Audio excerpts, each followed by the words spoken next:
मैंने सबसे ज्यादा किसी को तोड़ते हुए देखा है तो वो बिहार टीम को ही देखा है, राहुल सर की टीम को देखा है। मुझे ऐसा लगता है कई बार कि मुझे आप लोगों के रिकॉर्ड्स को चेस करना है, अभी तो मुझे वहां तक पहुंचना है। तो फ्रेंड्स बहुत अच्छा लग रहा है मुझे आप लोगों से मिलकर। बहुत सारी ट्रेनिंग और सेमिनार आपके मिले सर, इसलिए हमारे रिकॉर्ड्स हैं। ये तो सब आप लोगों का प्यार है सर, बहुत अच्छा लग रहा है मुझे आप लोगों के बीच आकर। और राहुल सर का जब मुझे कॉल आया कि सर बिहार और जितनी भी टीमें हैं, बिहार, वेस्ट बंगाल, झारखंड और छतरपुर की टीमें, तो पहली बार मुझे इतना अच्छा लग रहा था कि यार फर्स्ट टाइम मुझे सारी टीमों से एक साथ मिलने का मौका मिलेगा। आई एम सो एक्साइटेड, मैं बहुत ज्यादा एक्साइटेड था आप सारे लोगों से मिलने के लिए। And thank you so much आप सारे लोगों ने मुझे इस जबरदस्त प्रोग्राम के अंदर इन्वाइट किया। दोस्तों सबसे बड़ी चीज जो आज है ना, आज हम सब एक पैंडेमिक सिचुएशन से बीत रहे हैं, मतलब निकल रहे हैं, कोरोना काल अभी चल रहा है, लेकिन एक चीज यहाँ देखने वाली बात है कि बिहार वाले वैसे भी कभी किसी से हार नहीं माने, ठीक है। बड़ी बड़ी बाढ़ नहीं रोक पाई, बड़े बड़ी सुनामी नहीं रोक पाई, इतनी बड़ी बड़ी चीजें नहीं रोक पाई। कोरोना क्या होता है, मुझे तो नहीं लगता कि इससे कोई फर्क पड़ने वाला है। ये बस मानसिकता का फर्क है। मतलब पहले भी मैं जानता हूं कि पूरे इंडिया के अंदर बिहार एकमात्र ऐसा स्टेट है, चाहे बिहार, झारखंड, आप वेस्ट बंगाल सभी को शामिल कर सकते हैं बिहार में, तो वो एक ऐसा स्टेट है अपने आप में जिसने हर तरह की पेंडेमिक सिचुएशन के अंदर अपने आप को सर्वाइव करते हुए इंडिया में हमेशा अपने आप को, चाहे एडमिनिस्ट्रेशन की फील्ड हो या किसी भी फील्ड हो, उसमें टॉप पे रखा हुआ है। और आज जो ये सेशन होने वाला है, ये जो आधे घंटे हम लोग देने वाले हैं, आई एम सो एक्साइटेड। और मैंने बहुत अच्छी तरीके से आज कुछ चीजों के ऊपर, कुछ टॉपिक्स के ऊपर तैयारी की हुई है कि जिनको लेकर मैं आपके साथ कन्वर्सेशन करना चाहता हूँ, और हम इन्हीं चीजों के साथ आज बात आगे बढ़ाएंगे। लेकिन उसके लिए सबसे पहला आप लोगों का चाहिए मुझे अटेंशन। कई सारे लोग घर में बैठे हुए हैं, वेबिनार्स के अंदर है, लेकिन ये वही वेबिनार है जो आपकी जिंदगी बदल सकता है। और ये लाइव सेशन चल रहा है, ये सब आप लोग जानते हैं, कोई रिकॉर्डिंग नहीं है, कोई अलग से नहीं चलने वाला है। और दोबारा ये मौका आपको कब मिलेगा या यही चीज आपको सुनने मिलेगी या नहीं मिलेगी, ये आप सारे लोग जानते हैं कि भाई पॉसिबल है नहीं है, कोई श्योरिटी नहीं है। इसलिए जितने भी लोग यहाँ पर इस लाइव कॉन्फ्रेंस के अंदर हैं, मैं सब लोगों से सिर्फ एक चीज चाहूंगा कि आप सारे लोग अभी इस लाइव कॉन्फ्रेंस के अंदर अपना ध्यान दें। और अपनी बात को मैं आगे बढ़ाऊंगा और सारी चीज आपके साथ डिस्कस करूंगा। But firstly hand over to my wife, जिन्होंने आज बहुत अच्छी तरीके से मेरे साथ दे रही हैं, और शायद इनका ही साथ है जिसकी वजह से 10 साल से मैं इस इंडस्ट्री के अंदर टिका हुआ हूं। तो मैं पहले चाहूंगा कि ये आप लोगों से कुछ बात करें, फिर उसके बाद हम बात को आगे बढ़ाएंगे। तो प्लीज मैम। जी सर, जी sir. Good morning ma'am. Good morning ma'am. सबसे पहले तो थैंक यू वेरी मच कि आप लोगों ने इतना मान सम्मान दिया, हमें इनवाइट किया, उसका बहुत बहुत धन्यवाद। और उम्मीद करती हूँ कि इस कोरोना काल में भी सब स्वस्थ होंगे, मस्त होंगे। मुझे यहाँ पे कुछ गर्ल्स गैंग भी दिखाई दी, तो मैं उनके ऊपर थोड़ा फोकस करना चाहूंगी। टेंशन थोड़ा ज्यादा अच्छा लगता है उनके ऊपर। स्त्री मूवी शायद मुझे ऐसा लगता है कि बहुत सारे लोगों ने देखी है, और उसमें एक बहुत जबरदस्त डायलॉग है, स्पेशली फॉर गर्ल्स, कि वो स्त्री है, वो कुछ भी कर सकती है। एग्जैक्टली आप स्त्री है और आप कुछ भी कर सकते हैं, क्योंकि भगवान के बाद अगर कोई सेकंड क्रिएटर है तो वो सिर्फ और सिर्फ आप और हम। बस जरूरत होती है कि अपने अंदर छिपी हुई असीम क्षमताओं को जगाने की, जो कहीं ना कहीं ये इस समाज में छुपी होती है। समाज, हमारे घर, फैमिली की रूढ़िवादिता, दकियानुसी सोच, वो कहीं ना कहीं उसके अंदर छुपी होती है, जहाँ कभी उस चीज को नहीं निकाल। ऐसी सिचुएशन में क्या करना चाहिए? ऐसी सिचुएशन में हमें जिद करना चाहिए, बिकॉज अक्सर ये देखा गया है, मैंने ये चीजें देखी है कि जितने भी सक्सेसफुल पर्सन है, जितने भी महान लोग निकले हैं, उन्होंने अपने सपनों को पूरा करने के लिए जिद की थी। चाहे वो रानी लक्ष्मीबाई क्यों ना हो, चाहे वो महेंद्र सिंह धोनी क्यों ना हो, इनको आप ज्यादा अच्छे से जानते होंगे।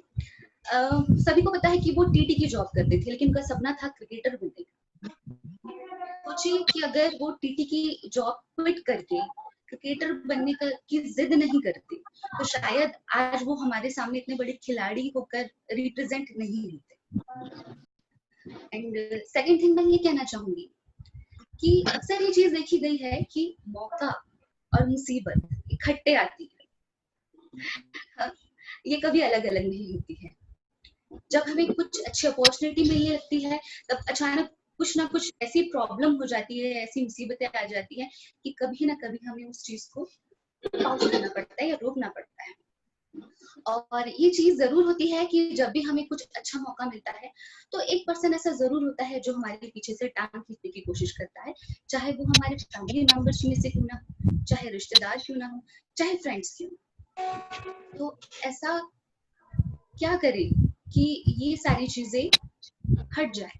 तो बस हमें अपना विश्वास बनाए रखना है खुद के ऊपर। और एक चीज याद रखिए कि जब भी हम एक साफ सोच के साथ और हमारी नीयत अच्छी हो और जब हम सही काम करते हैं तो उस सपने को पूरा करने के लिए ऊपर वाला भी आपका साथ देता है। और ये चीज मैंने खुद फील की है, इसलिए मैं आपसे ये शेयर करना चाहती हूँ। क्योंकि गर्ल्स का ऐसा है कि कहीं ना कहीं वो एक बैकग्राउंड में बंधी रहती है, निकल नहीं पाती है, तो जरूरत बस खुद को निखारने की है। ये समय ऐसा है जहां हम खुद को निखार सकते हैं, कुछ क्रिएटिव कर सकते हैं खुद में। बस अपने शब्दों को विराम देते हुए मैं इतना ही कहना चाहती हूँ कि मुकद्दर में तुम्हारी क्या लिखा है वो सितारे क्या बतलाएंगे, खबर में जोर कितना है वो किनारे क्या बतलाएंगे। अरे हारी हुई बाजी जीतनी है तो सीखो किसी जाबाज योद्धा से, जो खुद को नहीं जीत सके वो हारे क्या बतलाएंगे। यस मैम, यस तो सर यस मैम, यस। क्या बात है मैम, बहुत जबरदस्त। मतलब मुझे ऐसा लग रहा है कि इंस्पायर कर दिया इन्होंने, और एक चीज तो बता दी कि वाकई गर्ल्स की से कम नहीं है, और ये रियलिटी है। ये एक मेंटल बैरियर होता है। आज मुझे नहीं लगता कि लड़कियां लड़कों से कुछ कम है, बल्कि ईच एंड एवरी सेक्टर। अभी तो 10th और 12th का रिजल्ट भी आया हुआ है, तो जितना हमने देखा, आई थिंक पहले भी लड़कियां बाजी मार रही थी और अभी भी लगातार लड़कियां बाजी मार रही हैं, पर पता नहीं क्यों ये अपने आप पे शक करने लग जाती है। कई बार इनका परिवार इन पे शक करने लग जाता है। तो करेंगे इस टॉपिक पे बात। बहुत अच्छा टॉपिक छेड़ा मैम ने, कुछ चीजें याद दिला दी।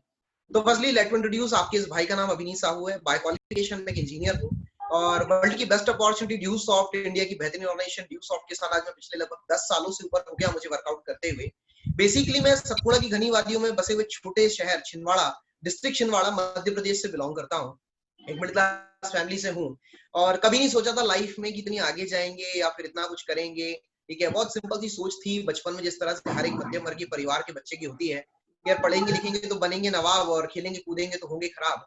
तो पढ़ेंगे लिखेंगे और पढ़ लिख के कुछ अच्छा कर जाएंगे तो एक अच्छी नौकरी मिल जाएगी, 10-15 हजार की, 20 हजार की। और एक बार 20 हजार की नौकरी मिल गई, एक बार 20 हजार कमाने लग गए, तो फिर तो किसी को नहीं पहचानेगा, और उसी नौकरी के साथ सरकारी लग जाएगा तो फिर तो वारे न्यारे हो जाएंगे। और जितना मैं देख पा रहा हूँ कि हमारे इंडिया के अंदर गवर्नमेंट जॉब्स का क्रेज कुछ ज्यादा ही चलता है। तो अभी भी है, ऐसा नहीं है कि पहले बस था, अभी भी है। कई सारे लोग अभी सपना देखकर बैठे होंगे, सही बार मिल जाए तो बस फिर बताते हैं हम हैं कौन। तो कुछ ऐसी सोच मेरी भी थी। मेरी फैमिली ने मेरा एक ड्रीम जगाया बचपन में, क्योंकि मेरे फादर एक गवर्नमेंट एम्प्लॉय है। और होता है कि जनरली तो लगभग हर व्यक्ति आज गवर्नमेंट जॉब के पीछे भाग रहा है, या फिर कुछ इसके अलावा, गवर्नमेंट जॉब के अलावा अगर कुछ करने की बात करें तो फिर वो इंजीनियर और डॉक्टर की ही सोचता है आदमी। मतलब हर परिवार, या तो मतलब ये 3 चीजें ही हैं जो एक परिवार चाहता है अपने बच्चे से। या तो बच्चा मेरा सरकारी नौकरी में लग जाए, फिर भले चपरासी ही लगे, पर सरकारी हो तो लग जाए तो अच्छा है। या दूसरी चीज है, लड़का इंजीनियर है, डॉक्टर बन जाए। ये सोच ज्यादातर परिवारों की होती है अपने बच्चे के लिए, चाहे वो परिवार किसी भी तरह का हो, मध्यम वर्गीय हो, निम्न वर्गीय हो, ठीक है, हाई क्लास यानी कि बहुत उच्च वर्गीय हो। ज्यादातर परिवारों की ऐसी सोच होती है। लेकिन जब उसी परिवार के साथ एक माहौल मिल जाता है, तो उस माहौल की वजह से भी एडवांटेज मिलता है। मतलब हमने ज्यादातर आज तक जो देखा जनरेशन में, कि सुनार का बेटा सुनार, किराने वाले का बेटा किराना वाला, खेती बाड़ी वाले का बेटा खेती बाड़ी करता है, और कुछ ऐसे ही जनरेशन चली आ रही। ठीक है, तो एक ये एडवांटेज मेरे साथ एक्स्ट्रा थी, बिकॉज मेरे फादर एक गवर्नमेंट एम्प्लॉय हैं, और सरकारी नौकर होने की वजह से, सरकारी नौकरी में होने की वजह से बचपन से वो मुझे गाइड करते थे कि बेटा सरकारी नौकरी की तैयारी करो। और जब मैं अपने फादर से मिलने के लिए उनके ऑफिस जाया करता था, वो एक सीनियर अकाउंटेंट है कलेक्ट्रेट के अंदर, तो जब मैं उनसे मिलने जाया करता था तो वो जो माहौल मिलता था मुझे, तो वहां मैं देखता था कि एक डिपार्टमेंटल ऑफिसर, एक सिविल सेक्टर के अंदर जो एडमिनिस्ट्रेशन का आदमी होता है, उसकी पावर, उसकी पोजीशन क्या होती है, उसको फैसिलिटीज कैसे दी जाती है। और वही चीज अचानक से एक दिमाग में बैठ गई कि यार कुछ भी हो जाए सिविल सेक्टर में जाना है। और ये सपना पहली बार मैंने अपना सेट किया जब मैं 10th क्लास कंप्लीट कर रहा था। और मैं पास होने के बाद हम मिठाई वगैरह खिलाने के लिए जाते हैं अपने दोस्तों के बीच में, अपने रिश्तेदारों के बीच में। तो मैं भी मीठे का एक डिब्बा लेकर मेरे फादर के पास ऑफिस गया, और मेरे फादर ने कहा कि पहले आप साहब को खिलाइए। और मैंने एडमिनिस्ट्रेशन के अंदर जो असिस्टेंट कमिश्नर थे हमारे उस समय ट्राइबल डिपार्टमेंट के, ठीक है, तो उनको मैंने मिठाई खिलाई, और वहां से मेरा एकदम सपने को थोड़ा सा बल मिला। मेरे उन्होंने गाइड किया कि बेटा आपको एडमिनिस्ट्रेशन में जाना चाहिए, और इस तरीके से आपको पढ़ाई करनी होगी और आप आगे जाएंगे। ठीक है, और 10th क्लास में उतना समझता नहीं था, लेकिन एक चीज दिमाग में बैठ गई कि करना तो यही है। भले ज्यादा कुछ समझ नहीं आ रहा, उस समय गूगल वगैरह तो इतना था नहीं जितना आज है। मतलब आज तो बहुत आसान है गूगल वगैरह करना, लेकिन उस समय इतना आसान नहीं था। तो कोई आइडियाज देने वाला नहीं था, कोई प्रॉपर गाइड करने वाला नहीं था, बस एक ड्रीम बन गया था, एक सपना बन गया था। और मैंने अपना 10th कंप्लीट करने के बाद +1 और +2 किया, और +1 +2 मैथ साइंस से करने के बाद जैसे ही मेरा +2 कंप्लीट हुआ, मेरे फादर ने मुझे गाइड किया कि बेटा जिंदगी में एक ऑप्शन लेकर चलना बहुत जरूरी है। हमारा परिवार हमें ये बात गाइड करता है, लेकिन वो गाइड करने के बाद खुद भूल जाता है कई बार। तो मेरे पापा ने मुझे गाइड किया कि बेटा ठीक है, एडमिनिस्ट्रेशन की तैयारी आप कर रहे हो, सिविल सेक्टर में जाना चाहिए, लेकिन आज का जो ट्रेंड है, आज का जो मार्केट है, वो कंपटीशन भरा है। और ये बात आप भी बहुत अच्छे से जानते हैं कि इतना कंपटीशन है। सबसे ज्यादा अगर कंपटीशन कोई ले रहा है तो आई थिंक बिहार वाले ही देते हैं पूरे इंडिया को, फिर यूपी वाले देते हैं। तो ये बात आप बहुत अच्छे से समझ सकते हो। और दोस्तों सेमिनार पे ध्यान दीजिएगा, जैसा कि मैंने कहा लाइव सेशन चल रहा है, दोबारा मौका मिलेगा नहीं मिलेगा कोई श्योरिटी नहीं है, ठीक है। और ये ही सेमिनार है जो आपकी जिंदगी बदल सकता है। एक ऐसे ही सेमिनार ने मेरी जिंदगी बदली थी, इसलिए मैं आपसे बात कर रहा हूँ। तो मैं आता हूँ अपनी बात में आगे कि जैसे जैसे जिंदगी आगे बढ़ी तो +2 कंप्लीट करने के बाद फादर ने गाइड किया कि यार तुम्हें ना इंजीनियरिंग करना चाहिए, ठीक है, क्योंकि अगर नौकरी नहीं लग पाई, मान लो एज ए एडमिनिस्ट्रेशन, मतलब एडमिनिस्ट्रेशन के अंदर अगर आपका सिविल सेक्टर में जॉब नहीं लग पाता है तो एक ऑप्शन होना चाहिए। और इंजीनियरिंग का क्रेज उस समय मार्केट के अंदर बहुत ज्यादा था। तो मेरे फादर ने मुझे इंजीनियरिंग करने के लिए भोपाल भेजा through the guideline of some months की, कुछ लोगों की गाइडलाइन में हमने जिन लोगों ने इंजीनियरिंग की, मैं पहुंच गया भोपाल। मन में कई सारे सपने और एक उम्मीद लेकर कि यार बस इंजीनियर बनना, और एक बार इंजीनियर बन जाएंगे तो 20-25 हजार की नौकरी होगी, गवर्नमेंट सेक्टर में जाएंगे, सिविल सेक्टर के लिए तैयारी करेंगे। नहीं हो पाया तो एज ए इंजीनियर 20-25 हजार तो आ ही जाएगा, एक प्रोफेशनल फील्ड में हम बैठे हैं और लाखों रुपए खर्च कर रहे थे हम उस समय। लेकिन दोस्तों जैसे जैसे महीने, 2 महीने, 3 महीने गुजरते गए ना, तो कुछ सच्चाई दुनिया की आंखों के सामने आने लग गई। कई सारे लोग इस सच्चाई को देखने के बावजूद भी आंखें बंद कर लेते हैं, लेकिन आपकी आंखें बंद कर लेने से बाहर अंधेरा नहीं हो जाएगा। बाहर अगर रोशनी है तो रोशनी तो रहेगी, सूरज निकला हुआ है तो सूरज तो निकला हुआ रहेगा। कुछ ऐसा ही मेरे सामने हुआ कि मेरी आंखों के सामने आया, लेकिन मैंने आंखें बंद करने की बजाय उन चीजों को समझना पसंद किया। क्या चीजें समझा मैं, वो चीजें मैं आपके साथ डिस्कस करूंगा। आप में से कोई बच्चा है जो 10वीं में होगा, कोई 11 में होगा, कोई 12 में होगा, कोई फर्स्ट ईयर में होगा, कोई सेकंड ईयर में होगा, किसी ने ग्रेजुएशन कंप्लीट कर रखा होगा। लेकिन जैसे ही आप महीने, 2 महीने, 3 महीने अपने सेक्टर के अंदर बिताते हैं तो आपको पता चलता है कि हम अकेले नहीं है जो 10वीं कर रहे हैं, हम अकेले नहीं है जो 11 या 12 कर रहे हैं, हम अकेले नहीं है जो कॉलेज कर रहे हैं। There are so many people, जो बहुत सारे लोग हैं जो मार्केट के अंदर हमसे भी बेहतर है, हमसे भी अच्छा पढ़ते हैं, हमसे भी अच्छे नंबर लेकर आते हैं, और उनके साथ हमें कॉम्पीट करना है। क्योंकि जब मैं भोपाल शहर में पढ़ाई कर रहा था, जब मैंने अपने कैपिटल से यानी कि राजधानी भोपाल में मैंने इंजीनियरिंग के लिए एडमिशन लिया, तो मैं देख रहा था कि मैं अपने क्षेत्र से आया हुआ हूँ, मैं अपने बैच का तो शायद टॉप स्टूडेंट रहा हूँ, लेकिन भैया वैसे तो अपने बैच का टॉप स्टूडेंट नहीं था, एवरेज स्टूडेंट था, लेकिन मुझसे भी ज्यादा पढ़ने वाले और पूरे मध्य प्रदेश और इवन ऑल ओवर इंडिया के, बिहार से हमारे साथ काफी अच्छे दोस्त थे, राहुल जी अपने बैच के टॉपर थे, देव सर अपने बैच के टॉपर थे। तो मैं देख रहा था यार कि टक्कर ऐसी गजब की मिल रही है, और इतनी सब टक्कर मिलने के बावजूद, इतनी अच्छी पढ़ाई करने के बावजूद भी एक बंदा क्वालिफिकेशन इंजीनियरिंग में करने के बाद 10,000 रुपए की नौकरी का मोहताज है। अब ये चीज थोड़ा पैनिक सिचुएशन थी, आप भी देख रहे होंगे, किसी ने पीएससी, किसी ने बीकॉम, किसी ने इंजीनियरिंग कर रखी है, और उसके बाद वो मार्केट में बेरोजगार घूम रहा है। और आर्ट्स वाले को तो लोग ऐसी हीन भावना से देखते हैं ना कि क्या बता दूं मैं, बेचारा किसी ने अगर आर्ट्स ले रखा हो और बीए एमए कर रखा हो तो उसको तो लोग ऐसे हीन भावना से देखते हैं कि भैया आप क्या बता दें। तो मेरे को भी ये दिख रहा था कि यार मैं अगर कंप्लीट कर भी लेता हूँ तो उसके बाद मेरे करियर का क्या, ठीक है, क्योंकि परिवार ने बड़ी उम्मीदें लगा रखी है और खुद को भी बड़ी उम्मीदें थी, एक बार क्वालिफिकेशन होगा तो बहुत आगे जाएंगे। परिवार भी उम्मीदें लगाकर बैठा क्योंकि घर में इकलौते थे, तो परिवार ने उम्मीदें लगा के रखा कि भाई अच्छा बुरा जो है यही है, ठीक है, घर की दुनिया को डुबाना चाहे उबारना इसी के हाथ में। तो अब जब आपके साथ परिवार की उम्मीदें बड़ी बड़ी हो जाती है ना, तो आपके ऊपर प्रेशर होता है। मेरे ऊपर भी एक प्रेशर था, और मैं ऊपर वाले से डेली दुआ करता था कि हे ऊपर वाले मुझे कोई मौका दे, कोई मौका दे, मुझे कोई मौका दे, मैं जिंदगी में बहुत कुछ करूंगा, मैं बहुत आगे बढ़ूंगा, मैं बहुत मेहनत करूंगा, मैं दिन रात एक कर दूंगा। और कहते हैं कि दिल से की गई दुआ कबूल होती है, लेकिन ये मुश्किल की बात है, मुश्किल से होती है। और ऊपर वाले ने दुआ कबूल की, और वर्ल्ड की ग्रेटेस्ट अपॉर्चुनिटी डायरेक्ट सेलिंग और इंडिया की बेहतरीन ऑर्गेनाइजेशन ड्यूसॉफ्ट मेरे सामने आई through my great senior, to my great partner our great upline Mr Pramod Singh, और उन्होंने मुझे इस ग्रेट कॉन्सेप्ट के बारे में समझाया, और राहुल जी ने मुझे इसके बारे में समझाया।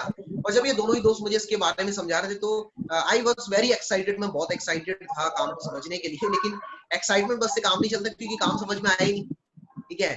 तो वो मेरे लिए क्योंकि स्ट्रेस थी, भाई पहली बार जिंदगी में डायरेक्ट सेलिंग के बारे में सुन रहे थे, पहली बार जिंदगी में नेटवर्क मार्केटिंग के बारे में सुन रहे थे, बड़ा अजीब सा लग रहा था कि यार ये कैसा काम है। आज तक तो काम सुन रखा था कि जहाँ पे कमाई मिलती है यहाँ तो पैसा लगाना है, फिर उसके बाद काम सुन रखा था कि भैया कुछ हमने पढ़ाई करनी होती है, यहाँ कुछ पढ़ना भी नहीं है। अब मेरे को थोड़ा कंफ्यूजन था कि यार ये है किस तरह का काम, लेकिन उस कंफ्यूजन के बावजूद भी मैं डिसीजन ले रहा था कि मुझे शुरू करना है। क्यों? क्योंकि मेरे साथ जो लोग मुझे बता रहे थे वो मुझसे बेहतर थे, पढ़ने में मुझसे बेहतर थे, तेज तर्राट मुझसे ज्यादा थे, और वो भी कर रहे थे। तो मुझे लगा कि यार मुझे डिसीजन लेना चाहिए, और मैंने वहां से डिसीजन लिया कि यार मुझे शुरू करना है।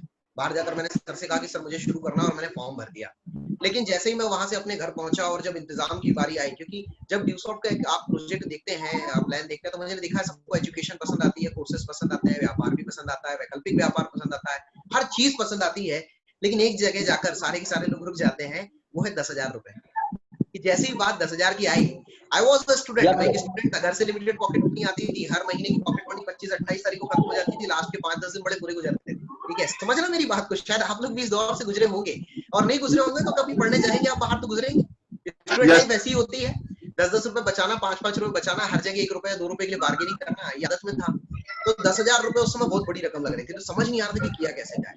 और परिवार से जब मांगने की बारी आ रही थी तो दिमाग में एक सवाल उठ रहा था, यार लाखों रुपए वो वैसे भी लगा रहे हैं। ठीक है, मतलब मेरे पिताजी की जितनी मंथली सैलरी थी उस समय में 2009 में, उससे ज्यादा पैसा, यानी कि उनके पूरे सालों की सेविंग, पूरे जिंदगी की सेविंग वो मेरी पढ़ाई पे लगा रहे थे। अब मुझे समझ नहीं आ रहा है कि इतना पैसा वो वैसे ही मेरी पढ़ाई पे लगा रहे हैं, ऊपर से हर महीने का पॉकेट मनी भेज रहे हैं, और उसके ऊपर से 10,000 कैसे मांग लूं घर से?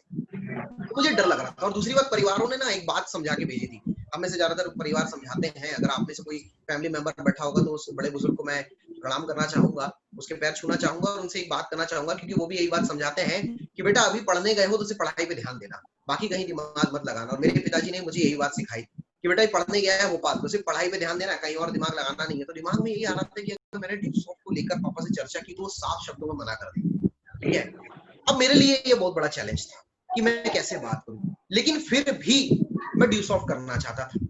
और मैंने उसी चक्कर में अपने बड़े भाई से बात की, और जैसे ही मैंने अपने बड़े भाई से बात की तो मेरा ड्यूसॉफ्ट का करियर शुरू होने के पहले ही खत्म हो गया, क्योंकि मेरे बड़े भाई ने मुझसे कहा ये सब चीजें करने की जरूरत नहीं। He was in final year, वो फाइनल ईयर में थे, मैं उस समय फर्स्ट ईयर में था। तो उन्होंने मुझे गाइड किया कि ये सब चीजों पढ़ने की जरूरत है, हमने ऐसा बहुत देखा है, फलाना ठिकाना, उन्होंने 4-6 बातें की मुझसे। और मेरा ड्यूसॉफ्ट का करियर शुरू होने के पहले ही उन्होंने कहा, और मैंने डिसीजन ले लिया कि यार अब तो नहीं करना है, एक तो पैसा भी नहीं है, ऊपर से भैया भी मना कर रहे हैं, तो नहीं करना चाहिए। लेकिन किस्मत का मैं बड़ा बुलंद हूँ, इस मामले में मानता हूँ। ठीक है, किस्मत का कैसे बुलंद हूँ मैं आपके साथ शेयर करना चाहूंगा। कई लोग अपनी किस्मत को बड़ा पूछते हैं कि सर शायद आपकी किस्मत बहुत अच्छी रही इसलिए आप यहाँ पहुंच गए, और शायद हमारी किस्मत अच्छी नहीं रही इसलिए हम यहाँ नहीं पहुंच पाए। बिल्कुल सही सोचते हो आप, मेरी किस्मत बहुत अच्छी थी, लेकिन मेरी किस्मत कैसे अच्छी थी ये आपको जानने की जरूरत है। मेरी किस्मत ऐसे अच्छी थी कि जिस व्यक्ति ने मुझे ड्यूसॉफ्ट के बारे में समझाया, यानी कि राहुल कुमार एंड प्रमोद सिंह, मैं उनसे भाग नहीं पाया। ठीक है, मैं सोच रहा था कि मैं उनसे किस तरह से कटूं, क्योंकि मुझे ऐसा लग रहा था कि यार इनके साथ मैं मिलूंगा तो मेरा पैसा चला जाएगा। ठीक है, लेकिन किस्मत बोले कि भाई अब ये मेरे क्लासमेट्स थे, तब साथ में पढ़ते थे, तो भैया दूसरे दिन कॉलेज में मुलाकात हो गई, और कॉलेज में मुलाकात हो गई तो कैंटीन में चाय पीते पीते बैठा लिया इन्होंने, और बिठाकर बात हो गई कि यार अभी नहीं, तुम शुरू करने वाले थे, कल तुमने डिसीजन ले लिया था, तो एडमिशन की फीस कैसा क्या दे रहे हो? तो मैं बोला यार मेरा तो इंटरेस्ट नहीं है, और मैंने 2-4 बातें करके उन्हें करने की कोशिश की। और कुछ बातें उन लोगों ने मेरे साथ की जो मैं आपके साथ हाईलाइट करना चाहूंगा, जो चीजें ड्यूसॉफ्ट देती है, जिसकी वजह से मैंने उसी दिन डिसीजन ले लिया कि मुझे ड्यूसॉफ्ट करना है, और उसके बाद पार्ट भी कर लिया, फीस भी एडजस्ट कर ली, और आज उसी को करते करते मैं कहां तक पहुंचा ये चीज भी मैं आप लोगों के साथ शेयर करूंगा अपने 10 साल का एक्सपीरियंस आने वाले 15-20 मिनट के अंदर। ठीक है, तो दोस्तों उन्होंने मेरे साथ एक बहुत अच्छी चीज डिस्कस की कि आज इंडिया की सबसे बड़ी डिमांड क्या है। आज इंडिया के अंदर एक आंकड़ा है जो शिक्षा विभाग ने दिया है कि इंडिया में लगभग 83% स्टूडेंट्स ऐसे हैं, ग्रेजुएट्स ऐसे हैं जो अनएम्प्लॉयबल है, यानी कि जो रोजगार के काबिल ही नहीं है, जिन्हें सही मायने में कोई नौकरी दी ही नहीं जा सकती। ठीक है, क्यों नहीं है वो लोग? क्योंकि उनके पास एजुकेशन तो है, उन्होंने कोर्सेज तो कर रखे हैं, लेकिन उन कोर्सेज का कोई वैल्यू नहीं है। यार एक बात आप अंडरस्टैंड करने वाली बात है, आप मोबाइल फोन से, अभी सारे लोग यहाँ पे जितने भी लोग कनेक्ट हैं, या तो कोई स्मार्टफोन से कनेक्ट होगा या तो कोई लैपटॉप से कनेक्ट होगा। यार आपके स्मार्टफोन के ऊपर जो ऐप आप चलाते हो, हर दूसरे 5वें दिन वो भी अपडेट मांगने लग जाता है, और अगर आप वो 10 दिन या 20 दिन या मान लीजिए 6 महीने से आपने किसी एप्लीकेशन को अपडेट नहीं किया, ऑटोमेटिकली वो उस तरीके से काम नहीं करता। ठीक है, मतलब 6 महीने के अंदर अंदर आपको उस एप्लीकेशन को भी अपडेट करना पड़ता है, और अगर वो अपडेटेड एप्लीकेशन यार 2 महीने या 6 महीने के बाद, 1 साल के बाद तो आपको अपना सेलफोन पुराना लगने लग जाता है। और ऐसे टाइम पे जहां पूरी दुनिया इतनी तेजी से अपडेट हो रही है, वहां अगर हम अपने एजुकेशन सिस्टम की बात करें तो बाबा आदम के जमाने की एजुकेशन है हमारी। a+b का whole square is equal to a square plus b square plus 2ab होता है, ये तो सबको पता है, लेकिन रियल लाइफ में इसका क्या इस्तेमाल है शायद ही किसी को पता हो, मुझे तो नहीं पता। ठीक है, कि इसका सही मायने में क्या इस्तेमाल किया जाता है। हाँ, गलती से अगर a square plus b square plus 3ab बोल दो तो 4 लोग ये बोलने वाले जरूर आ जाएंगे रट्टू तोता, जो बोलेंगे कि 2ab होता है, 3ab नहीं होता है। ठीक है, ये बात बोलने वाले आपको बहुत मिल जाएंगे, लेकिन रियल लाइफ में क्या इस्तेमाल है नहीं पता। ठीक है, हमने इतनी मोटी मोटी किताबें पढ़ रखी है हिस्ट्री की, लेकिन आप मुझे बताओ आज की डेट में गूगल का जमाना है, आप हिस्ट्री के बारे में कुछ भी जानना चाहते हो तो जितनी चीजें उन किताबों में भी नहीं मिली वो चीज आप गूगल कर सकते हो। हाँ, मैं ये नहीं बोलता कि आपको अपने इतिहास की जानकारी नहीं होना चाहिए, थोड़ी जानकारी आप सारे लोगों को होना चाहिए, हमें होनी चाहिए। ठीक है, बट उसका मतलब ये नहीं कि इतना रट्टू तो। और 99% अगर हम देखें अपने इंडिया के अंदर तो एक एजुकेशन सिस्टम चल रहा है जो 18 सेंचुरी में लेके आया था, 1835 1835 में जो फॉरेन से जो अंग्रेज हमारे यहाँ राज करते थे उन्होंने लेकर आया था, और सिर्फ एक ही चीज की खातिर वो लोग लेकर आए थे क्योंकि इंडिया के अंदर जब उन्होंने बिजनेस शुरू किया ईस्ट इंडिया कंपनी ने, तो उनके लिए सबसे बड़ा चैलेंज इंडिया के अंदर एक ही था, इंडिया के हर पर्सन के साथ कम्युनिकेट करना, क्योंकि हम हिंदी बोलते थे और वो लोग इंग्लिश बोलते थे, ठीक है। और दूसरी चीज वो चाहते थे कि वो इंडिया के अंदर ज्यादा से ज्यादा नौकर पैदा करे जो उनके पास काम कर सके, क्योंकि उनके पास वर्कर्स की कमी थी। तो वही उसके लिए उन्होंने एक एजुकेशन सिस्टम लेकर आया, उन्होंने बेंचेस लगवाई और उन्होंने एजुकेशन सिस्टम के अंदर ये चीजें डाली, और वही एजुकेशन धड़ल्ले से वो 1835 का एजुकेशन आज भी चला आ रहा है, ठीक है। आज भी वो आउटडेटेड एजुकेशन के साथ हम चल रहे हैं। और सही मायने में आप उठाकर देखिए तो जितने भी लोग आज इंडिया में टॉप में हैं, मैं किसी की भी बात कर लूं, आप अपने आसपास देख सकते हैं, कोई सिविल सेक्टर में टॉप पे होगा। बिहार में सबसे ज्यादा अगर क्रेज की चीज का चलता है तो सिविल सेक्टर का चलता है। आप सिविल सेक्टर के अंदर उठाकर देख लीजिए, आप एक्टिंग फील्ड में उठाकर देख लीजिए, आप डांसिंग फील्ड के अंदर उठाकर देख लीजिए, ठीक है। इवन वर्ल्ड में अभी एक बहुत अच्छी अभी रियल मूवी बनी सुपर 30, ठीक है, जिसके अंदर कुमार आनंद या किसी ऐसे व्यक्ति का नाम बताया, मुझे अच्छे से याद नहीं है उनका नाम, ठीक है, वो भी बिहार से बिलोंग करते हैं। इनमें से किसी को भी आप उठाकर देख लीजिए, इनमें से किसी के भी डेवलपमेंट में या इतने बड़े नाम में या इतना पैसा कमाने में उनकी जो स्कूल या कॉलेज की एजुकेशन है उसका हाथ तो ना के बराबर ही होगा, ठीक है, या तो थोड़ा बहुत होगा 10-20%। लेकिन हम अपनी लाइफ का 50% हिस्सा लगभग ऐसे ही एजुकेशन में निकाल देते हैं जिसका मार्केट में आज की डेट में कोई वैल्यू नहीं, क्योंकि वो आउटडेटेड हो चुकी है, ठीक है। और वहां पर हमें एजुकेशन चाहिए, तो कौन सा एजुकेशन चाहिए? हमें एजुकेशन चाहिए स्किल्स का, ठीक है। आज आप सब जानते हैं कि इंग्लिश एक यूनिवर्सल लैंग्वेज है जो पूरे इंडिया में बोली जाती है, पूरे वर्ल्ड में बोली जाती है। आपको किसी के साथ भी कम्युनिकेट करना है, अगर आप इंग्लिश बोलते हैं तो आप इजीली कम्युनिकेट कर सकते हैं। और इंग्लिश आज एक इंप्रेशन का विषय भी बन गया है कि यहीं पे मैं आपके साथ इंट्रोडक्शन देता हूँ कि हेलो सर, मेरा नाम अभिनीश साहू है, और वहीं मैं अपना इंट्रोडक्शन देता हूँ, this is Abhinish from front of you. तो आपके ऊपर अपने आप ही एक अजीब सा इंप्रेशन पड़ जाता है, मतलब आप एक रॉयल लाइफ, एक लाइफ लिविंग स्टैंडर्ड वाले या फिर एजुकेटेड शो होने लग जाते हैं। इंग्लिश आज इतनी भयंकर यूनिवर्सल लैंग्वेज हो चुकी है हमारे इंडिया के अंदर, इतना क्रेज है। फिर उसके बाद अगर हम बात करें आपका कम्युनिकेशन, आपके बातचीत का तरीका, आपका ड्रेसिंग सेंस, मतलब इंडिया के अंदर तो मैं ये बात मानता हूँ कि आपके कपड़ों के हिसाब से माना जाता है, आपके पहनावे के हिसाब से माना जाता है, और आपकी बोलचाल के हिसाब से माना जाता है कि आप कितने लायक हो और कितने लायक नहीं, ठीक है। डिग्री, आपका डिप्लोमा सिर्फ एक ही चीज आपके लिए काम करेगा कि आपको किसी भी फॉर्म भरने, मतलब किसी भी एग्जाम का फॉर्म भरने की आजादी आपको दे देगा, ना इससे 1% ज्यादा वैल्यू है ना 1% कम। ये बात आप सारे जानते हैं कि डिग्री होने के बाद आपको एक आजादी मिल जाती है, भरते रहो फॉर्म जब तक निकल रहे हैं, जब तक नहीं लग जाती आपकी नौकरी। हाँ, उसके आगे की जो सिचुएशन है, चाहे एंट्रेंस को क्वालिफाई करने की बात कर लें या जॉब लगने की बात कर लें, इंटरव्यूज देने की बात कर लें, वो सारा का सारा तो आपकी स्किल्स का खेल है कि आपका नॉलेज कितना है, कॉन्सेप्चुअल नॉलेज कितना है, या आपके हार्ड स्किल्स कितने अच्छे हैं, सॉफ्ट स्किल्स आपके कितने अच्छे हैं, उसके ऊपर डिपेंड करता है। इवन किसी कंपनी के अंदर भी अगर आप जॉब में लगते हैं तो सेम पोजीशन पे, सेम डेजिग्नेशन पे जब दो लोग जॉब करते हैं तो एक बंदा लगातार प्रमोट होते जाता है, दूसरा बंदा प्रमोट नहीं हो पाता, उसकी वजह भी सबसे बड़ी स्किल्स होती है। एक बंदे की जॉब चली जाती है, दूसरे बंदे की जॉब नहीं जा पाती है, उसकी वजह स्किल्स है, ठीक है। इवन इंडिया के अंदर सबसे ज्यादा लोग गवर्नमेंट जॉब्स को अगर प्रेफर कर रहे हैं तो मैं देखता हूँ कि गवर्नमेंट जॉब को लेकर एक थिंकिंग होती है लोगों की कि यार एक बार लग जाएंगे ना तो उसके बाद निकालने वाला कोई नहीं है, एक काम नहीं भी करेंगे तो पैसा है। मतलब उन्हें अपने ऊपर भरोसा ही नहीं है, उतना कॉन्फिडेंस ही नहीं है कि भैया मेरा स्किल इतना शार्प है कि मैं कुछ भी करूंगा तो पैसा लगातार आने वाला है। उन्हें ऐसा लगता है कि मैं नहीं कर पाऊंगा तो पैसा आएगा कि, तो वो ऐसी सिक्योरिटी ढूंढ रहा है। मतलब ये थिंकिंग डेवलप की गई है उस एजुकेशन के द्वारा, जो एजुकेशन अंग्रेज लेकर आए थे हमें नौकर बनाने के लिए, वही एजुकेशन चली आ रही है। अब उस एजुकेशन सिस्टम को अगर हमें बेटर करना है और अगर वो चीजें सीखनी है तो आप भी जानते हो वो चीजें आपको आईआईटीज में कुछ मिल जाएंगी, आईआईएम्स में कुछ मिल जाएगी, इवन इंडिया के बड़े बड़े इंस्टीट्यूशंस दे देंगे आपको, बड़े स्कूल्स दे देंगे। मतलब मैं शुद्ध हिंदी में अगर आपसे बोलूं, आप इस बात को मार्केट में सर्वे कर लेना, सर्च कर लेना कि किंडरगार्टन ट्रेनिंग यानी कि KG1 का प्ले स्कूल के बच्चे को भी जो एजुकेशन आज की डेट में दी जा रही है ना, वो हमारे कॉलेज के BSc के बच्चे के एजुकेशन से अच्छी है जो गवर्नमेंट कॉलेज में दी जा रही है। यह आज के मार्केट की कंडीशन है, ठीक है। तो फीस में भी फर्क है कि उस किंडरगार्टन ट्रेनिंग के बच्चे को, प्ले स्कूल के बच्चे को 30,000 रुपए फीस देनी पड़ती है, और जब हम सरकारी कॉलेज में जाते हैं BA BSc करने के लिए तो फ्री में कर लेते हैं, स्कॉलरशिप बेस में कर लेते हैं, या 2-4-5 हजार में हो जाता है। तो भैया जैसा लगाएंगे वैसा मिलेगा। बड़े बुजुर्ग कह गए कि सस्ता रोए बार बार और महंगा रोए एक बार। अब वो दिक्कत सबसे बड़ी यही है कि महंगा है वो, ठीक है। उस तरह का एजुकेशन चाहिए, उस तरह का स्किल चाहिए, उस चीजें सीखनी है तो आपको पैसा बहुत ज्यादा खर्च करना पड़ेगा। और हम में से ज्यादातर लोग इस तरह के परिवार से हैं, मतलब इस लॉकडाउन ने तो लोगों को आटे दाल का भाव और बेहतर तरीके से बता दिया होगा। और बिहार में तो सिचुएशन में जितना देख पा रहा हूँ न्यूज़ में और ज्यादा खराब है, क्योंकि आप लोग बाढ़ से अलग परेशान है, बारिश अलग हो रही है, बहुत सारी दिक्कतें हैं। पर ये किसकी वजह से हो रहा है? ये सब हमारी एजुकेशन सिस्टम की वजह से हो रहा है। ये सब कुछ हम एक सही अपॉर्चुनिटी, एक सही मौके की तरफ नहीं जा रहे हैं, उसकी वजह से हो रहा है।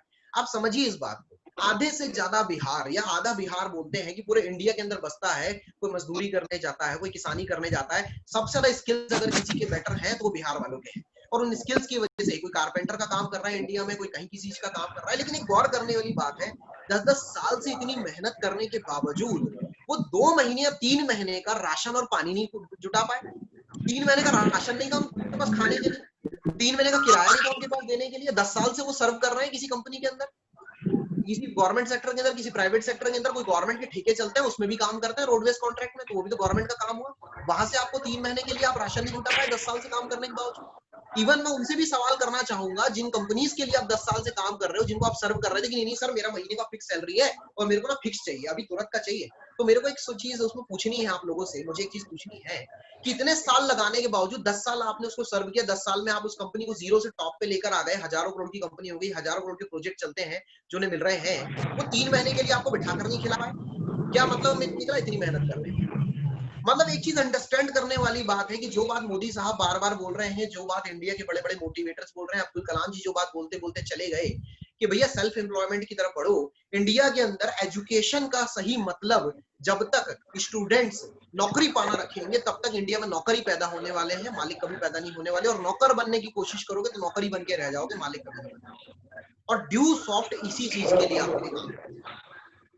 मैं इसलिए ड्यूसॉफ्ट का इतना थैंक्स करता हूँ कि उस रोज मुझे यही बात समझ में आई कि अभिनीत अगर तू ड्यूसॉफ्ट में आता तो तू जिस तरह का शाय बंदा है, जिस तरह का शर्मीला है, जिस तरह से तू लोगों से बात नहीं कर पाता, लोगों के पीछे बैठ नहीं पाता, मार्केट का नॉलेज नहीं है तेरे पास, स्किल्स नहीं है तेरे पास, कंप्यूटर्स का तेरे पास अवेयरनेस नहीं है, इंग्लिश स्पोकन तेरी स्ट्रॉन्ग नहीं, क्योंकि एक हिंदी मीडियम का पढ़ा हुआ बंदा हूं मैं। तो ये सारी चीजें तेरी स्ट्रॉन्ग हो जाएगी और ये चीजें स्ट्रॉन्ग होगी तो तू बहुत ऊपर तक जा सकता है। ये बात मुझे उस दिन समझ में आई और मुझे दिखाई दे रहा था कि यही चीजें लेने के लिए मुझे मार्केट में लाखों रुपए खर्च करने पड़ते। मतलब भोपाल के अंदर मैंने जब पता किया तो जो कैंपस की ट्रेनिंग करवाते थे, यानी कि स्किल डेवलपमेंट की कोचिंग या सीधी भाषा बोलूं तो बोलचाल की भाषा को स्ट्रॉन्ग कराते या इंटरव्यू देना सिखाते, वो सारे लोग लेते थे 20,000 से लेकर 60,000 के बीच और 6 महीने 1 साल का कोर्स होता था। कंप्यूटर्स के लिए छोटे मोटे इंस्टीट्यूट में जाओ तो 5-10 हजार रुपए मिनिमम उस समय लग जाते थे। ये 2009 की बात बता रहा हूँ मैं, ठीक है।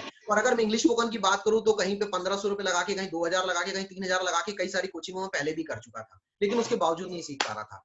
तो मुझे दिखाई दिया कि यार इतने कम फीस के अंदर सिर्फ 10,000 के अंदर ये वर्ल्ड क्लास एजुकेशन मिल रहा है और ये वर्ल्ड क्लास का एजुकेशन मेरे लिए भी काम आने वाला है, मेरी बहन के लिए भी काम आने वाला है, मेरे आने वाले परिवार के लिए भी काम आ सकता है। बार बार मुझे पैसा पे करना नहीं है, एक ही आईडी पासवर्ड के जरिए घर से बैठकर हम पढ़ाई कर सकते हैं। हाँ, थोड़ी सी उस समय कुछ प्रॉब्लम्स थी हमारे साथ, क्योंकि आज की तरह 4G टेक्नोलॉजी नहीं थी, इंटरनेट कनेक्टिविटी नहीं थी, लैपटॉप्स नहीं थे, स्मार्टफोन्स नहीं थे, लेकिन फिर भी एक चीज दिखाई दी कि यार अपने लिए बेटर है, ठीक है। किसी भी टाइम पे मैं पढ़ाई कर सकता हूँ, फीस एक ही बार लग रही है, लिमिटेड चीजें हैं, अपडेशन जो भी होगा मुझे आगे तक मिल जाएगा। और मैंने डिसीजन ले लिया कि मुझे ड्यूसॉफ्ट शुरू करना चाहिए, ठीक है। अब बात आई पैसे की जुगाड़ की, तो मैंने घर पे बात, ठीक है, हिम्मत करके घर पे बात की, सिंपल मैनर में घर वालों को कन्विंस किया कि पापा जी जहां लाखों रुपए मेरे ऊपर लगा रहे हो, उम्मीद आपकी सिर्फ एक है कि मेरी अच्छी नौकरी लग जाए, लेकिन उस नौकरी के लिए इस डिग्री के अलावा मुझे कुछ तैयारी करनी पड़ेगी, जैसे कि इंग्लिश पढ़ना पड़ेगा, जिस तरह से मुझे बोलचाल की भाषा, एक इंटरव्यू की तैयारी करनी पड़ेगी। तो जब मैंने उनके हिसाब से उन्हें समझाया तो उन्होंने मान लिया, क्योंकि मेरी फैमिली एजुकेटेड तो है, वेल एजुकेटेड है, लेकिन इंटरनेट और ऑनलाइन के बारे में उस समय उन्हें उतनी जानकारी नहीं थी 2009, क्योंकि इस समय मेरे पिताजी के ऑफिस में भी कंप्यूटर्स नहीं लगे थे, टाइपराइटर के ऊपर ज्यादा काम होता था। तो मुझे पता था मैं इंटरनेट ऑनलाइन उन्हें समझाऊंगा कि ऑनलाइन क्लासेस वगैरह कैसे होती हैं, क्या होती है। हालांकि अब तो आप शायद समझा सकते हैं, क्योंकि अभी पिछले 3 महीनों से 4 महीनों जब से स्कूल, कॉलेज, यूनिवर्सिटी, कोचिंग सारी चीजें बंद है, तो ऑनलाइन के जरिए ही पढ़ाई हो रही है। तो अभी तो आपके लिए शायद ये बात अपने परिवार को समझाना आसान है, मेरे लिए उस समय मुश्किल था, तो मैंने समझाने की कोशिश भी नहीं की, समझा मैंने, डिसीजन मैंने लिया और उन्हें सिर्फ कन्विंस किया कि मुझे कुछ कोर्सेज करने हैं और उसके बेसिस पे मैंने 10,000 एडजस्ट किया और मेरी ड्यूसॉफ्ट की यात्रा शुरू हो गई। लेकिन होता है जब आपको समोसे के साथ चटनी मिलती है तो हमारी आदत होती है भैया थोड़ा सा और दे दो, ठीक है। तो बस वैसे ही कुछ हुआ कि जब पढ़ाई के साथ वैकल्पिक व्यापार मिला तो मुझे लगा कि यार व्यापार भी करना चाहिए, अपॉर्चुनिटी तो है, मौका तो है, और उम्मीद अगर आपने कर लिया तो शायद बहुत आगे निकल जाओ। इतना आगे आ जाऊंगा ये तो मुझे उस समय नहीं था भरोसा, मैं आपको सीरियसली बताऊं। मैंने तो सिर्फ ये सोचा कि चलो कुछ एक्स्ट्रा इनकम अगर मुझे आ जाता है तो मेरा जो मंथली का पॉकेट मनी है वो एटलीस्ट चल जाएगा। जो घर से हर महीने मुझे 5,000 रुपए लेना पड़ता है रहने खाने के लिए, वो 5,000 का बर्डन शायद मैं पापा जी का कम कर दूं। और इस सोच के साथ मैंने ड्यूसॉफ्ट के साथ बिजनेस करना शुरू कर दिया। कुछ छोटे छोटे मार्केट के चैलेंजेस भी आए हमें, जो आते ही हर जगह। देखो यार, दुनिया में ऐसी कोई जगह नहीं है जहाँ समस्या ना हो, ठीक है। इवन जो व्यक्ति घर में दिन रात आराम करता रहता है ना, उसको भी मुश्किल लगने लग जाता है, उसको भी प्रॉब्लम आती है जब लाइट चली जाती है और पंखा बंद हो जाता है, लेकिन उसे लगने लग जाता है यार पंखा बंद हो गया, मुझे पसीना आने लग गया। तो जब उसके साथ प्रॉब्लम आती है तो जो घर से बाहर निकलेगा उसको तो प्रॉब्लम आनी तय है। तो सेम एज इट इज था, जब मैंने काम करना शुरू किया तो मेरे साथ कुछ छोटी छोटी प्रॉब्लम्स आई, जिसमें सबसे बड़ा जो चैलेंज था इंडिया का, जो आज भी है और आप अपने आसपास फेस भी करते होंगे, जितने तरह के लोग उतने तरह के दिमाग, जितने तरह के दिमाग उतने तरह की सोच, जितने तरह की सोच उतनी तरह की बातें, और जितने तरह की बातें उतने तरह के कमेंट। आप जब ये पढ़ते हैं ना तो हमें ऐसा लगता है कि हम करें या ना करें। जैसे कि मेरे भाई ने मेरा करियर ड्यूसॉफ्ट में शुरू होने के पहले खत्म कर दिया था, और आज मैं पलट कर देखता हूँ आफ्टर 10 इयर्स की, अगर 10 साल पहले मैंने अपनी भाई की सलाह के हिसाब से किया होता तो अभी मैं जिस जगह हूँ शायद मैं यहाँ नहीं पहुंच पाता, ठीक है। हालांकि वो भी अच्छी जगह है, अभी प्रोफेसर है गवर्नमेंट कॉलेज के अंदर, इंजीनियरिंग कॉलेज में पढ़ाते हैं, पर मुझे जितना दिखता है कि उतना जितना सैलरी वो महीने में कमाते हैं उससे शायद ज्यादा पेमेंट मेरा लास्ट वीक का है, ठीक है, इतना मुझे दिखाई देता है just because of due soft tech decision की वजह से। हम करेंगे इस टॉपिक पे बात। तो मुझे समझ आया मुझे ड्यू सॉफ्ट शुरू करनी चाहिए और मैंने डिसीजन ले लिया और स्टार्टअप कर दिया। कुछ छोटे छोटे मार्केट के चैलेंज थे, चैलेंजेस कुछ भी नहीं थे, छोटे छोटे सवाल थे। कुछ लोग बोलते थे लोग आएंगे या नहीं, कुछ लोग बोलते थे तो बनेंगे या नहीं, कुछ लोगों ने बोला ये काम लंबा चलेगा या नहीं, कुछ लोगों ने बात की कि यार मार्केट में इस चीज का ट्रेंड नहीं है, आने वाले समय भी समय लगेगा इस चीज में, गांवों में इंटरनेट की कनेक्टिविटी नहीं है और बहुत सारी बातें, ठीक है। लेकिन इन सारी जगहों पे हमने एक ही चीज बताई कि देखो दुनिया में काम वो किया जाता है जिसका भविष्य ब्राइट हो, जिस चीज का फ्यूचर ब्राइट हो। आज आप एजुकेशन के अंदर भी उस सेक्टर के अंदर सबसे ज्यादा मेहनत करना पसंद करते हो जिसको अगर आप 5 साल करो तो उस सरकारी नौकरी में आपकी सैलरी ज्यादा मिलेगी, उस सरकारी नौकरी की ज्यादा तैयारी करते हो आप, जिसमें सिविल सेक्टर आईएएस आईपीएस लोगों का पैशन होता है। लेकिन आपको पता है 15 दिन महीने भर में नहीं लगने वाला है, लेकिन तैयारी करोगे तो 5 साल में आप कॉम्पीट कर सकते हो। तो ऑटोमेटिक आप करते हो, मतलब जो भी आप करने जाओगे वो 4-5 साल 6 साल देखकर चलते हो। और इंडिया के अंदर हम देख रहे थे लगातार बदलाव आ रहा था, इंटरनेट धीरे धीरे बढ़ते जा रहा था, क्रेज बढ़ते जा रहा था, जो काउंसलिंग हमारी ऑफलाइन होती थी वो ऑनलाइन हो चुकी थी, सारी की सारी चीजें इंटरनेट पे आ रही थी। एग्जाम फॉर्म्स हमारे जो पहले ऑफलाइन सबमिट होते थे वो ऑनलाइन सबमिट होने लग गए थे और कहा जा रहा था कि एग्जाम्स भी अब धीरे धीरे ऑनलाइन होंगे। और पिछले अगर मैं 10 सालों के अंदर देखूं तो ये सारी चीजें हो रही।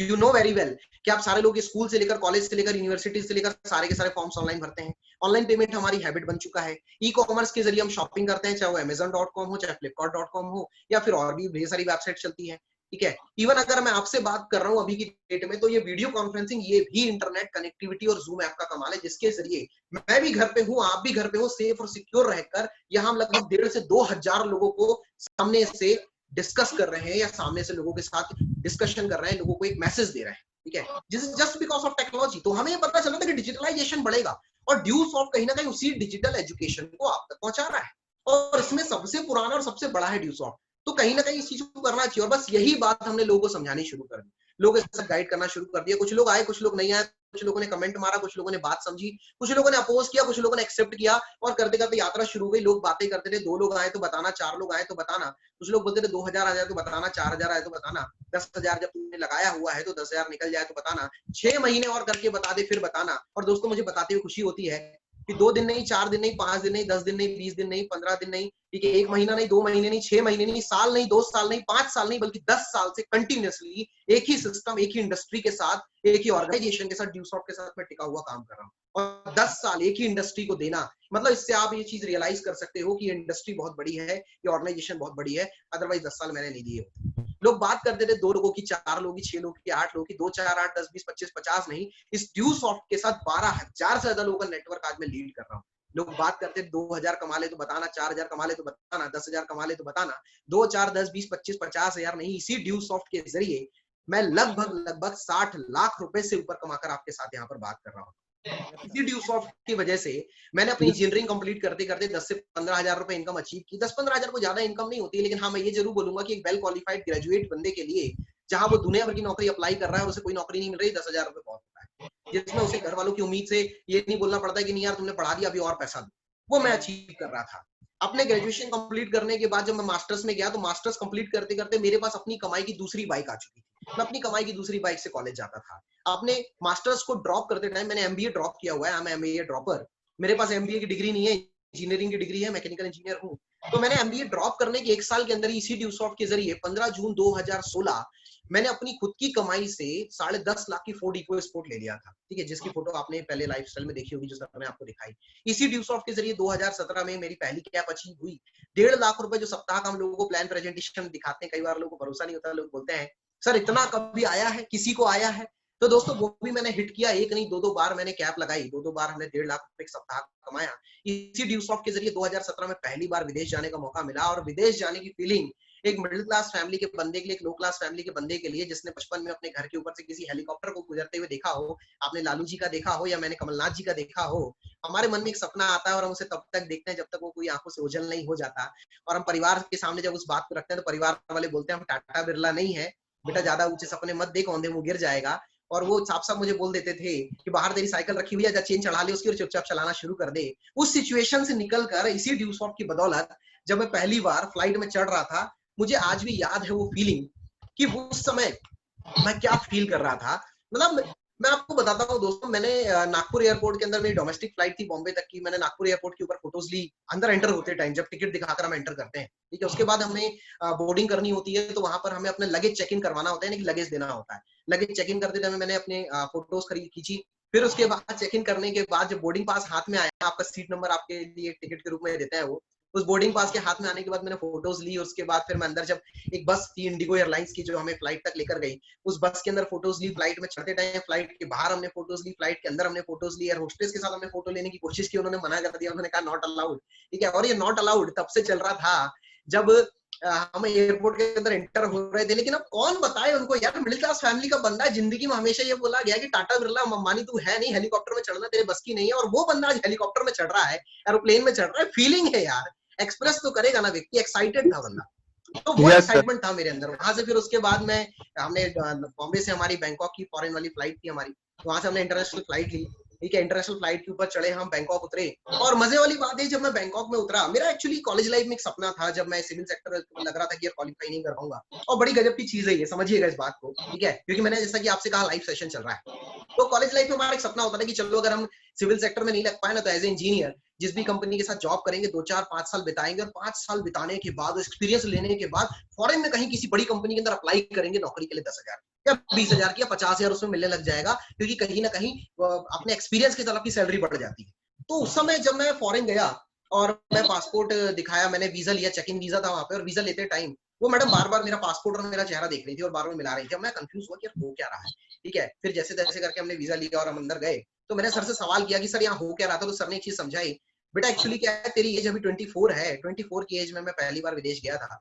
तो बोले 24 की एज में जितने भी लोग विदेश आते हैं वो सारे लोग नौकरी ढूंढने के लिए आते हैं, ठीक है। और तेरे वीजा में साफ साफ लिखा हुआ था तू हॉलीडेज के लिए आया, तो वो इस चीज में कंफ्यूज थी कि कहीं एज गलत है, वीजा गलत है, या पासपोर्ट गलत है, गलत बंदे से बात कर रहा है, ठीक है। क्योंकि उस उम्र के अंदर, जिस उम्र के अंदर लोग नौकरी ढूंढने के लिए विदेश में जाते हैं, वो भी अगर वेल क्वालिफाइड है या कोई अच्छी लिंक मिल जाती है, कुछ मजदूरी करने के लिए विदेश जाते हैं, तो होता है उसी जगह हम विदेश में घूमने के लिए गए।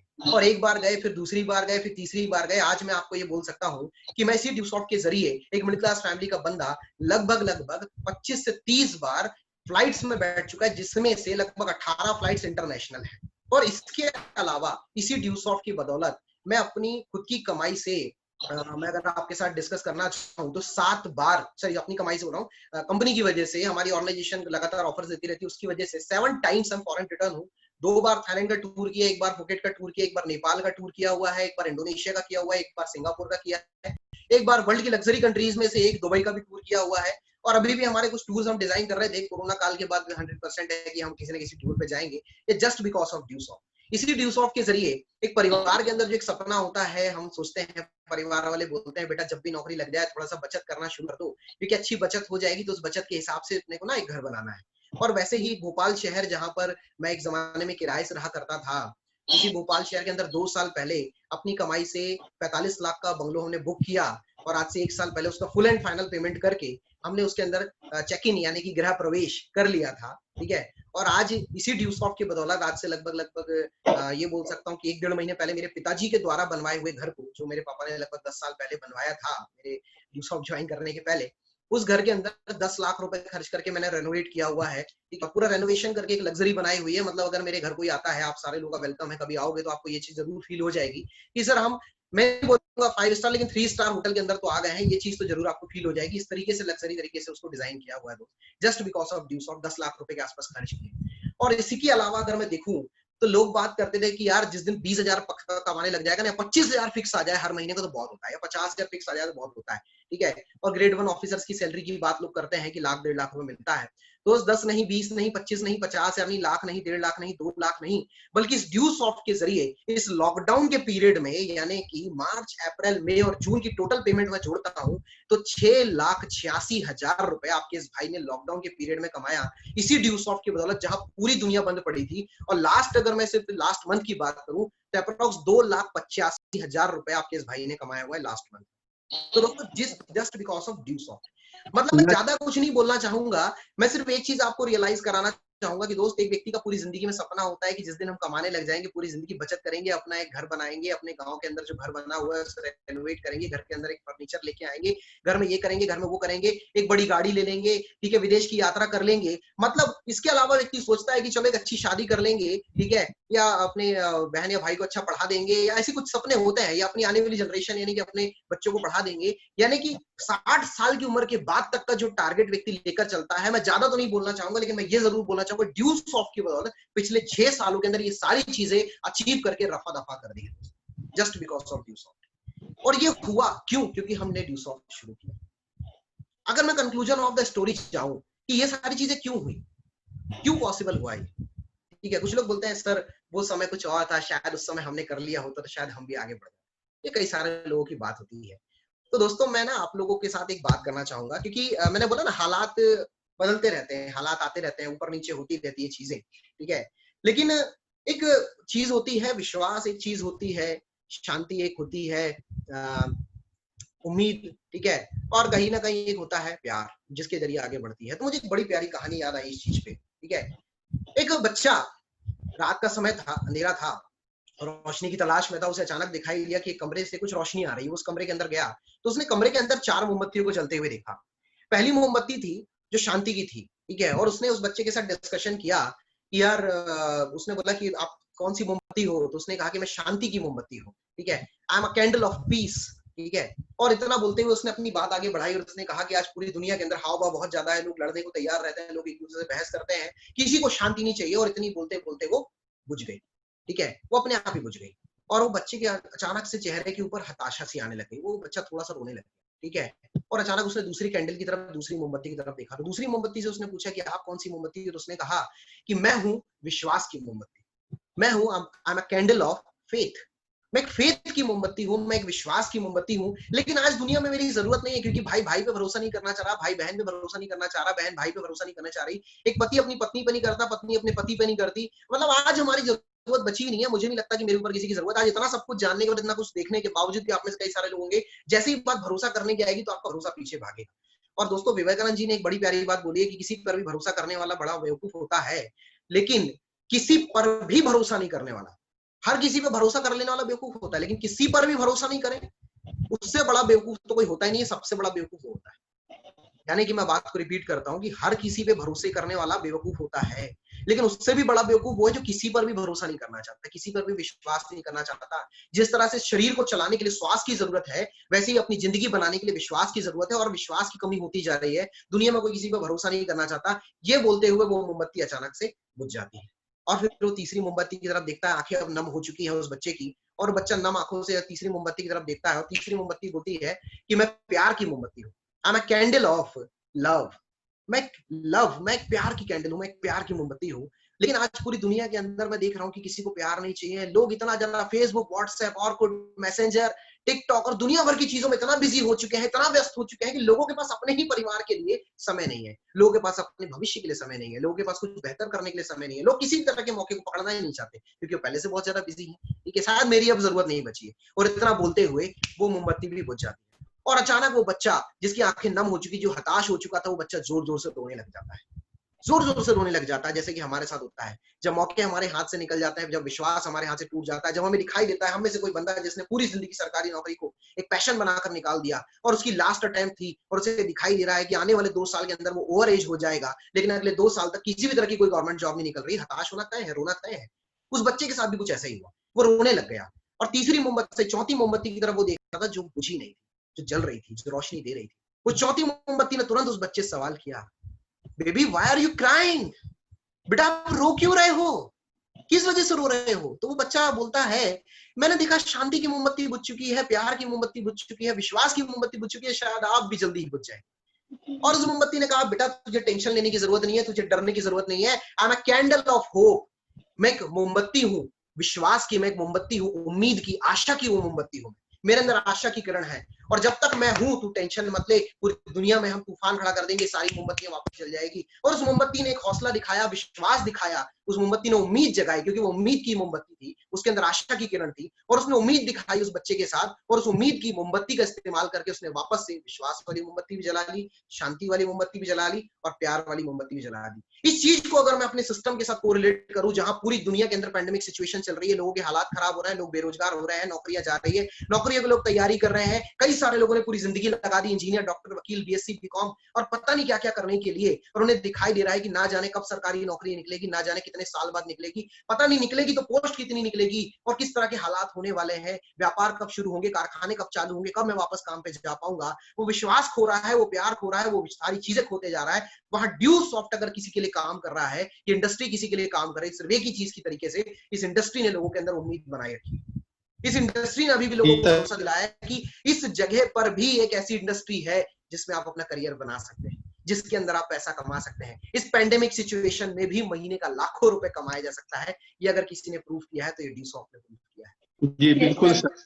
यहां तक अगर आपको पहुंचना है तो क्या करना पड़ेगा? आपको भी अपने अंदर एक उम्मीद जगानी पड़ेगी, आपको भी अपने अंदर एक विश्वास जगाना पड़ेगा, और आपको भी डिसीजन लेना पड़ेगा कि मुझे शुरू करना है।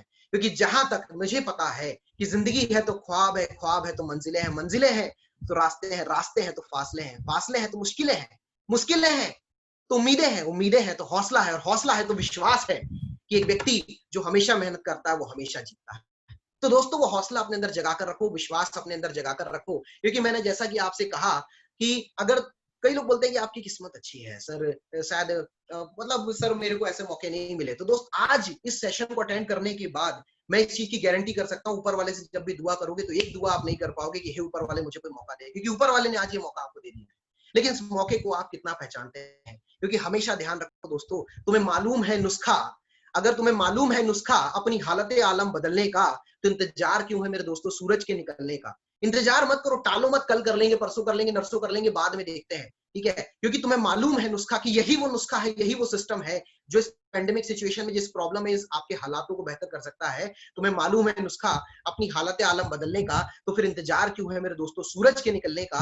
क्योंकि आज तक तो खुदा ने भी उसकी हालत नहीं बदली जिसे खुद शौक ना हो अपनी हालत बदलने का। तो अगर चाहते हो आप अपने हालात बदलना, चाहते हो कि मौके की तलाश में जाना, तो दोस्तों आपको एक डिसीजन लेना पड़ेगा। क्योंकि दोस्तों आपके पास हजार कारण होंगे, मैं जानता हूं, आई नो वेरी वेल कि हालात बहुत खराब हैं, लोग आपके साथ तो दोहरी मार है, जो बिहार और बाकी एरिया से बिलोंग करते हैं, कि एक तरफ कोरोना काल अलग चल रहा था और ऊपर से साथ में बाढ़ आ गई, दुगनी मार है। लेकिन जैसा कि मेगा जी ने कहा कि दुनिया में जब भी कोई मौका आता है तो किसी न किसी मुसीबत को लेकर आता है। तो मुसीबत आपके सामने है लेकिन मौका आपके सामने नहीं था, मौका बन के आपके सामने ड्यू सॉफ्ट आया है। हजार कारण होंगे आपके पास, कई महीनों से सैलरी नहीं मिली है, हालात खराब है, पहले से ही कर्जा था, ये दिक्कतें थी, वो दिक्कतें थी, परिवार वाले मना कर रहे, ना जाने, आपके पास हजार कारण होंगे ड्यू सॉफ्ट ना करने के, सिस्टम को ना करने के। आप उस कारण की वजह से मतलब हजार कारण ढूंढ सकते हो ड्यू सॉफ्ट ना करने के। लेकिन अगर आप चाहते हो जिंदगी में कुछ बड़ा करना और सब कुछ अचीव करना, तो कोई एक कारण ढूंढ लो कि मैं कर कैसे सकता हूं और मुझे करना क्यों है। क्योंकि आप जानते हो कि उन हालातों को बदलने के लिए आपके पास कोई मौका नहीं है दोस्तों, अपनी स्थिति को बेहतर बनाने के लिए आपके पास कोई मौका नहीं है। अगर वो मौका आपके पास होता तो शायद आप शुरू कर चुके होते, और शायद आप मुझे गाइड कर रहे होते और हम सब आपको सुन रहे होते। तो दोस्तों, कहीं भी एक चीज ध्यान रखो कि अगर आपके पास हजार कारण होंगे इस ड्यू सॉफ्ट को ना करने के, मना करने के, लेकिन कोई एक कारण आप ढूंढ लो। आपने हजार कारण ढूंढ लिए कि इसलिए मैं नहीं कर पाऊंगा, लेकिन कोई एक कारण ढूंढ लो कि आप क्यों कर सकते हो और आप कैसे कर सकते हो, क्योंकि वो एक कारण आपकी जिंदगी बना देगा, वो एक कारण आपको आगे बढ़ा देगा, ठीक है? क्योंकि दोस्तों, जब आपने, कुछ लोग बोलते हैं जब आपने शुरू किया तब सर आसान था, शायद अब नहीं है। लेकिन दोस्तों, मैं आपको एक ही बात बोलना चाहूंगा कि सबको लड़ने पड़े हैं अपने अपने युद्ध, चाहे थे वो राजा राम, चाहे थे गौतम बुद्ध। दुनिया में ऐसा कोई नहीं है जिसने अपने हालातों से लड़ाई नहीं लड़ी। शायद आप जिन सिचुएशंस को झेल रहे हैं, हमने ये सिचुएशन नहीं झेली होगी, कोई और सिचुएशन झेली होगी, लेकिन हाँ, हालात तो हमारे भी खराब थे, पैसा तो हमारे पास भी नहीं था। When I was a engineering student, मुझे याद है कि मैंने उस 10,000 रुपए के अरेंजमेंट के लिए कितना दिमाग लगाया था, और वो 10,000 रुपए देते समय मुझे ऐसा लग रहा था मैंने अपना जिगर तोड़ के दे दिया है, ठीक है? 10 रुपए बचाने वाला स्टूडेंट यार जब जेब से 10,000 देता है तो उससे बड़ा दुख होता है, बड़ा दर्द होता है। आज भले लाखों रुपए खर्च करने में डर नहीं होता, ठीक है? तो सबको लड़ने पड़े अपने युद्ध, चाहे थे वो राजा राम, चाहे थे गौतम बुद्ध। और ये गौतम बुद्ध की धरती से मैं बात कर रहा हूँ, बिहार वालों से बात कर रहा हूँ, छतरपुर वालों से मैं बात कर रहा हूँ, महारानी लक्ष्मी भाई की धरती के लोगों से बात कर रहा हूँ, बुंदेलखंड वालों से मैं बात कर रहा हूँ। मुझे पता है, नो वेरी वेल, कि आप सब वो लोग हो जिनका तो इतिहास में सबसे बड़ा नाम है। अगर इंडिया के अंदर सबसे ज्यादा किसी का नाम एग्जाम्पल्स के रूप में लिया जाता है, जिनसे लोग इंस्पायर होते हैं, तो वो आपके एरिया के लोग हैं। लेकिन आप खुद उनसे कितना इंस्पायर होते हैं, इंपॉर्टेंट ये है। क्योंकि हमेशा ध्यान रखो दोस्तों, रास्ते कहीं नहीं जाते, मुसाफिर को चलना पड़ता है। हर सुबह उठे सूरज को, हर सुबह उगे सूरज को शाम होते तक ढलना पड़ता है। यूं ही नहीं मिल जाती है मंजिलें मेरे दोस्तों, हर व्यक्ति को एक इम्तिहान की घड़ी से गुजरना पड़ता है, और ये इम्तिहान है आपका, लेकिन आपको एक मौका मिला है, आपको एक साथ मिला है जिसके साथ आप आगे बढ़ सकते हैं। तो दोस्तों स्टार्ट कीजिए, डिसीजन लीजिए। इस पैंडेमिक सिचुएशन में आपको ऐसा दोबारा कोई मौका नहीं मिलेगा, क्योंकि आज अगर मुझसे कोई पूछता है कि आपकी गाड़ी की कीमत क्या है जो मेरे घर के बाहर खड़ी हुई है, तो मैं बोलता हूँ 10,000। जब मुझसे कोई पूछता है कि आज आपके पास बैंक में स्टेटमेंट कितना है, तो मैं उसे बताता हूँ स्टेटमेंट की वजह क्या है, तो मैं बोलता हूँ 10,000। जब मुझसे कोई पूछता है कि आप 25-30 रुपए की घड़ी पहनते हैं, उसकी वजह क्या है, तो मैं बोलता हूँ 10,000 कीमत है। जब कोई मुझसे पूछता है घर को आपने रेनोवेशन करवाया, पैसा कितना लगा, 10,000। जब मुझसे कोई सवाल करता है कि आप महीने का इतना कमाते हैं, उसकी वजह क्या है, तो मैं बोलता हूँ बस ये वजह है 10,000। क्यों बोलता हूँ ये वजह 10,000? क्योंकि लगाया तो मैंने सिर्फ 10,000 ही था, मिला तो उसकी वजह से ही है, ठीक है। लेकिन दोस्तों शुरू नहीं किया होता उस समय, अगर आज से 10 साल पहले अगर मैं डिसीजन नहीं लिया होता, तो शायद आज मैं यहाँ नहीं पहुंच पाता, क्योंकि आपका लिया हुआ डिसीजन ही, आपका लिया हुआ फैसला ही आपकी जिंदगी बनाता है। दोस्तों आज से 10 साल पहले लिए हुए डिसीजन ने आज मुझे यहाँ तक पहुंचाया, और सफलता से किसकी रिश्तेदारी है, आप भी डिसीजन ले लो मेरे यारों, क्योंकि सफलता से किसकी रिश्तेदारी है, कल मेरी थी, आज आपकी बारी है, ठीक है। स्टार्ट कर दो मेरे दोस्त, मेरी बेस्ट विशेष आपके साथ है। मुझे पता है आप सारे लोग सारे रिकॉर्ड्स ब्रेक कर देंगे, आप सारे लोग बहुत आगे जाएंगे, और ड्यू सॉफ्ट का साथ है तो पॉसिबल है। 20 साल पुरानी ऑर्गेनाइजेशन है, गजब की लीडरशिप है, गजब का स्टैमिना है, और मैं ये बात बोलना चाहूंगा कि इसमें सिचुएशन के अंदर भी आपको आगे बढ़ाने का दम अगर किसी इंडस्ट्री, किसी सिस्टम में है, तो that is only and only due soft. इस ड्यू सॉफ्ट को पकड़ लीजिए, अपने सीनियर्स को पकड़ लीजिए। लोग तरह तरह की बातें करते हैं, करने दीजिए लोगों को। कुछ तो लोग कहते हैं कहना कोई बड़ी बात नहीं, और वो कहते रह जाएंगे क्योंकि इससे ज्यादा उनकी औकात नहीं। और लोग बोलते हैं दोस्त, लेकिन गिरगिट की तरह बोलते हैं, बड़ी तेजी से बदलते हैं। जैसे जैसे आपके वक्त और हालात बदलते हैं, वही लोग जो कमेंट मारते हैं वो तारीफ करना भी शुरू कर देते हैं। आज मैं देख रहा हूँ कि मेरे आसपास के वही लोग जो किसी जमाने में कमेंट किया करते थे, बोलते थे यार हमने भी शुरू कर लिया होता तो शायद हम भी वहां पहुंच गए। तो दोस्तों कुछ ऐसा ही आपके साथ भी होगा। तो इसी के साथ मैं अपनी वाणी को विराम देना चाहूंगा। थैंक यू सो मच, आप सारे लोगों ने मुझे इतना सुना, इतना समय दिया, ठीक है। मेरी बेस्ट विशेस आपके साथ है। तो दोस्तों स्टार्ट कीजिए, स्वस्थ रहिए, मस्त रहिए, ड्यू सॉफ्ट शुरू कर दीजिए, और करोड़पति बनने की तैयारी में मस्त रहिए। Thank you so much, good morning, जय ड्यू। Good morning sir. Good morning sir. Good morning sir. और वाकई